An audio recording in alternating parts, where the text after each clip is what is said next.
यशस्वी जायसवाल और संजू सैमसन के तूफान में उड़ी कोलकाता नाइट राइडर्स की टीम 41 गेंद शेष रहते हुए राजस्थान रॉयल्स ने 9 विकेट से जीता मुकाबला।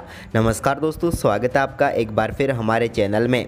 आईपीएल 2023 का एक और बेहद ही शानदार मुकाबला कोलकाता नाइट राइडर्स और राजस्थान रॉयल्स के बीच खेला गया, जहां पर यशस्वी जायसवाल और संजू सैमसन का तूफान देखने को मिला। तो दोस्तों हम आपको पूरा हाईलाइट बताएंगे, लेकिन दोस्तों उससे पहले आप भी यशस्वी जायसवाल की इस शानदार तूफानी बल्लेबाजी को देखकर खुश है तो इस वीडियो को लाइक जरूर करें और साथ ही साथ अभी तक चैनल को सब्सक्राइब नहीं किया तो चैनल को सब्सक्राइब करके बेल आइकन जरूर दबा लें। तो चलिए दोस्तों जानते हैं इस मुकाबले का पूरा हाईलाइट शुरुआत से ही। तो सबसे पहले बात करते हैं आज के इस मुकाबले के टॉस की। तो दोस्तों आज के मुकाबले में सिक्का उछाला नीतीश राणा ने, लेकिन गिरा संजू सैमसन के पक्ष में। टॉस जीतकर संजू सैमसन ने पहले गेंदबाजी का फैसला किया और बल्लेबाजी के लिए कोलकाता नाइट राइडर्स की टीम को आमंत्रित किया। केकेआर की तरफ से पारी की शुरुआत करने उतरे इस मुकाबले में जेसन रॉय तो उनके साथ थे रहमानुल्लाह गुरबाज, लेकिन पहले ओवर की चौथी गेंद पर शानदार चौका लगाकर जेसन रॉय ने बेहतरीन शुरुआत की। तो वहीं पर इसके बाद दूसरे ओवर की चौथी गेंद पर गुरबाज के बल्ले से भी एक बेहतरीन चौका संदीप शर्मा की गेंद पर देखने को मिला। जबकि दोस्तों तीसरा ओवर डालने आए ट्रेंट बोल्ट की पहली गेंद पर एक और शानदार चौका देखने को मिला रॉय के बल्ले से, लेकिन इसी ओवर की दूसरी गेंद पर एक और बड़ा शॉट खेलना चाहते थे, लेकिन इस बार एक बेहतरीन कैच सिमरन हेटमायर ने पकड़ा और चलता किया यहां पर जेसन रॉय को। इस मुकाबले में रॉय अच्छी बल्लेबाजी कर रहे थे, लेकिन 8 गेंदों पर 10 रन बनाकर चलते बने। इसके बाद चौथा ओवर डालने आए संदीप शर्मा की पहली गेंद पर शानदार छक्का देखने को मिला गुरबाज के बल्ले से। उन्होंने मिड ऑफ के ऊपर से गेंद को 6 रनों के लिए भेजा। तो वहीं पर इसी ओवर की अगली ही गेंद पर शानदार परफॉर्मेंस करते हुए इस बार मिड ऑफ के ऊपर से गेंद को एक बार फिर बाउंड्री लाइन के पार भेज दिया और बैक टू बैक 2 बेहतरीन छक्के देखने को मिले गुरबाज के बल्ले से। लेकिन इसके बाद दोस्तों 5वें ओवर में ट्रेंट बोल्ट की पहली गेंद पर गुरबाज चलते बने। यहां पर संदीप शर्मा ने बेहतरीन कैच पकड़ा और गुरबाज का महत्वपूर्ण विकेट राजस्थान रॉयल्स की टीम ने चटका लिया। गुरबाज की बात करें तो इस मुकाबले में अच्छी बल्लेबाजी कर रहे थे वो भी, लेकिन 12 गेंदों पर 18 रन बनाकर पेविलियन लौटे। इसके बाद यहां पर 9वें ओवर की दूसरी गेंद पर एक चौका नीतीश राणा के बल्ले से देखने को मिला, यानी कि लंबे इंतजार के बाद बाउंड्री आई। तो वहीं पर इसके बाद एक बार फिर 10वें ओवर में पहला छक्का देखने को मिला वेंकटेश अय्यर के बल्ले से। उन्होंने भी गेंद को मिड विकेट की तरफ बाउंड्री लाइन के पार भेजा और बेहतरीन छक्का लगाया। इसके बाद अगली ही गेंद पर एक और शानदार छक्का उनके बल्ले से देखने को मिला। इस बार एक बड़ा छक्का उनके बल्ले से डीप मिड विकेट की तरफ देखने को मिला, जहां पर 93 मीटर का शानदार छक्का उन्होंने लगाया। तो वहीं पर इसी ओवर की आखिरी गेंद पर नीतीश राणा ने भी चौका लगाकर इस ओवर को 18 रनों का ओवर बना दिया। लेकिन इसके बाद दोस्तों यहां पर 11वें ओवर की दूसरी गेंद पर यजवेंद्र चहल ने एक और शानदार सफलता दिलाई नीतीश राणा के रूप में। नीतीश राणा भी इस मुकाबले में पूरी तरह से सेट हो चुके थे, लेकिन बड़ा शॉट खेलने की गलती कर बैठे और 17 गेंदों पर 22 रन बनाकर वो भी चलते बने। इसके बाद वेंकटेश अय्यर ने शानदार परफॉर्मेंस करते हुए 13वें ओवर की पहली गेंद पर एक बेहतरीन छक्का यजवेंद्र चहल की गेंद पर लगाया। यह भी एक कमाल का शॉट था। जबकि दोस्तों इसकी अगली ही गेंद पर उन्होंने मिड विकेट की तरफ एक और शानदार चौका जड़ दिया। इस ओवर की 2 गेंदों पर 10 रन वो बना चुके थे, लेकिन ओवर की चौथी गेंद पर उनके बल्ले से एक और शानदार चौका देखने को मिला। ये एक स्लोअर गेंद थी जिस पर काफ़ी शानदार तरीके से वेंकटेश अय्यर ने बेहतरीन चौका जड़ा। इसके बाद दोस्तों यहाँ पर बारी थी आंद्रे रसल की। तो यहाँ पर 14वां ओवर डालने आए KM आसिफ की दूसरी गेंद पर शानदार छक्का आंद्रे रसल के बल्ले से देखने को मिला। आंद्रे रसल ने भी कमाल की बल्लेबाजी करते हुए स्ट्रेट लॉन्ग ऑफ के ऊपर इस गेंद को 6 रनों के लिए भेज दिया। लेकिन दोस्तों इसकी अगली ही गेंद पर एक और कट शॉट खेलना चाहते थे, लेकिन यहाँ पर वो सीधे फील्डर को ढूंढ बैठे और रविचंद्रन अश्विन ने बेहतरीन कैच पकड़ा और KM आसिफ ने चलता किया आंद्रे रसल को। आंद्रे रसल इस मुकाबले में 10 गेंदों पर सिर्फ 10 ही रन बना पाए। वहीं पर इसके बाद दोस्तों वेंकटेश अय्यर ही अब सबसे बड़ी विकेट थी जो कि पिच पर टिके हुए थे। इसी बीच उन्होंने 16वें ओवर की तीसरी गेंद पर बेहतरीन छक्का वेंकटेश अय्यर ने KM आसिफ की गेंद पर लगाया और गेंद को 6 रनों के लिए भेजा। लेकिन इसके बाद 17वें ओवर की पहली गेंद पर यजवेंद्र चहल ने चलता किया वेंकटेश अय्यर को। एक बड़ा शॉट खेलना चाहते थे वेंकटेश अय्यर, लेकिन गेंद वहीं पर खड़ी हो गई और ट्रेंट बोल्ट ने बेहतरीन कैच पकड़ा और 42 गेंदों पर 57 रनों की शानदार पारी खेलकर वेंकटेश अय्यर आउट हुए। इसके बाद नए बल्लेबाज शार्दुल ठाकुर उतरे, लेकिन उनको भी यजवेंद्र चहल ने चलता किया और LBW आउट होकर पेविलियन लौटे शार्दुल ठाकुर। ठाकुर इस मुकाबले में 2 गेंदों पर सिर्फ 1 ही रन बना पाए। इसके बाद 18वें ओवर की 5वीं गेंद पर एक बेहतरीन छक्का रिंकू सिंह के बल्ले से देखने को मिला। इस बार उन्होंने संदीप शर्मा की गेंद को काफ़ी शानदार तरीके से मैक्सिमम के लिए भेजा, लेकिन इसके बाद उनका विकेट भी यजुवेंद्र चहल ने चटका लिया और 18 गेंदों पर 16 रन ही बना पाए।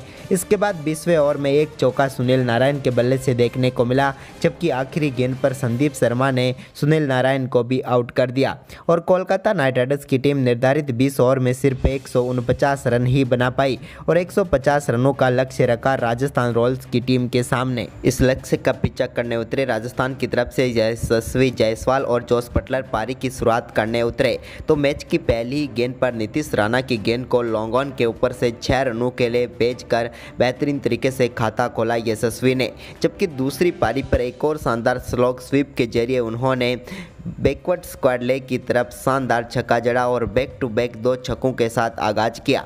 इसके बाद ओवर की तीसरी गेंद पर भी एक और शानदार चौका मिड ऑफ की तरफ देखने को मिला जायसवाल के बल्ले से, तो वहीं पर चौथी गेंद पर भी बैकवर्ड पॉइंट की तरफ एक और शानदार चौका जड़ा, जबकि ओवर की आखिरी गेंद पर भी एक और शानदार चौका लगाकर यशस्वी जायसवाल ने पहले ही ओवर में 26 रन जोड़ लिए नीतीश राणा के ओवर में और धमाकेदार शुरुआत कर दी राजस्थान रॉयल्स के लिए। लेकिन दोस्तों इसके बाद दूसरे ओवर की चौथी गेंद पर जोस बटलर के रूप में रनआउट के रूप में पहला विकेट गंवाया राजस्थान रॉयल्स ने। जोस बटलर रनआउट हुए 0 पर ही, लेकिन वो अपना विकेट शायद गंवा कर गए थे यशस्वी जायसवाल के लिए। वहीं पर इसके बाद दोस्तों एक और चौका यहाँ पर ओवर थ्रो का मिला, जब यहाँ पर नीतीश राणा ने थ्रो लगाया और चौका मिला और ये चौका भी गया जायसवाल के खाते में। इसके बाद दोस्तों दूसरे ओवर की आखिरी गेंद पर एक कमाल का शॉट खेलते हुए लॉन्ग लेग के ऊपर से शानदार छक्का जड़ा जायसवाल ने। तो वहीं पर इसके बाद तीसरा ओवर डालने आए शार्दुल ठाकुर की दूसरी गेंद पर भी शानदार चौका यशस्वी जायसवाल के बल्ले से मिड ऑफ की तरफ देखने को मिला।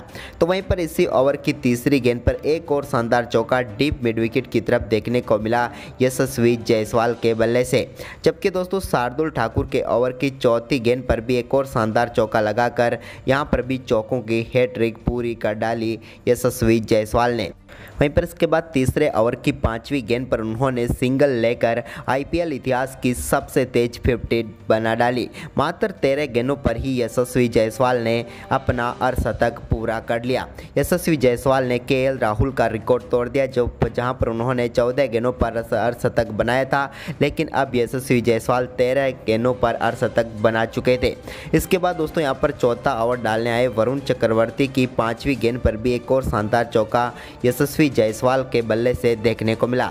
यह भी एक कमाल का शॉट था। इसके बाद दोस्तों हर्षित राणा के ओवर में 5वें ओवर की चौथी व 5वीं गेंद पर 2 बेहतरीन चौके एक बार फिर यशस्वी जायसवाल के बल्ले से देखने को मिले। ये भी दोनों शॉट कमाल के थे। इसके बाद 6ठे ओवर की चौथी गेंद पर वरुण चक्रवर्ती की गेंद पर संजू सैमसन ने भी बेहतरीन छक्का जड़ा। यह भी एक कमाल का छक्का था जो उन्होंने डीप मिड विकेट की तरफ लगाया और छक्का जड़ा। इसके बाद दोस्तों यशस्वी जायसवाल ने 7वें ओवर की तीसरी गेंद पर एक शानदार छक्का जड़ा। तो वहीं पर इसके बाद 8वें ओवर की दूसरी गेंद पर भी उन्होंने एक और बेहतरीन छक्का सुयास शर्मा की गेंद पर लगाया और यहां पर कमाल की बल्लेबाजी उनकी जारी रही। इसके बाद दोस्तों यहां पर संजू सैमसन ने भी 10वें ओवर की चौथी गेंद पर एक शानदार चौका वह 10वें ओवर की पहली गेंद पर एक बेहतरीन छक्का संजू सैमसन ने लगाया। यह छक्का उन्होंने लॉन्ग ऑफ के ऊपर से लगाया। इसके बाद भी उन्होंने आक्रामक बल्लेबाजी करते हुए 11वें ओवर की 5वीं गेंद पर भी एक और शानदार छक्का जड़ा अनुकूल रॉय की गेंद पर। तो वहीं पर अनुकूल रॉय के ओवर की आखिरी गेंद पर भी एक और शानदार छक्का लगाकर इस ओवर में 3 छक्के संजू सैमसन ने जड़े। वहीं पर इसके बाद दोस्तों 12वें ओवर की पहली गेंद पर यशस्वी जायसवाल ने एक बेहतरीन चौका वरुण चक्रवर्ती की गेंद पर लगाया। तो इसी ओवर की तीसरी गेंद पर संजू सैमसन के बल्ले से एक और शानदार छक्का देखने को मिला। यह भी कमाल का शॉट था जिस पर उन्होंने 6 रन बटोरे। इसके बाद दोस्तों यहां पर यशस्वी जायसवाल ने 13वें ओवर की तीसरी गेंद पर एक और बेहतरीन चौका लगाया। इस बार उन्होंने शानदार बल्लेबाजी करते हुए गेंद को शानदार तरीके से चौके के लिए भेजा, लेकिन दोस्तों इसके बाद यहां पर एक और चौका उनके बल्ले से रिवर्स स्वीप के जरिए देखने को मिला। लेकिन इसके बाद संजू सैमसन ने 13वें ओवर में आखिरी गेंद पर कोई रन नहीं लिया और मौका दिया एक आखिरी छक्का लगाकर अपना शतक पूरा करने का यशस्वी जायसवाल को। लेकिन वो शार्दुल ठाकुर की पहली गेंद पर चौका लगाकर टीम को बेहतरीन जीत दिलाने में कामयाब हुए, लेकिन अपने शतक से मात्र 2 रन चुक गए और 47 गेंदों पर शानदार नाबाद 98 रनों की पारी खेली। लेकिन राजस्थान रॉयल्स ने इस मुकाबले को 41 गेंदें शेष रहते हुए 9 विकेट से धमाकेदार तरीके से जीत लिया। तो दोस्तों यशस्वी जायसवाल की बैटिंग आपको कैसी लगी, आप हमें अपनी राय कमेंट में जरूर दें और इस वीडियो को ज़्यादा से ज़्यादा शेयर करें। धन्यवाद दोस्तों।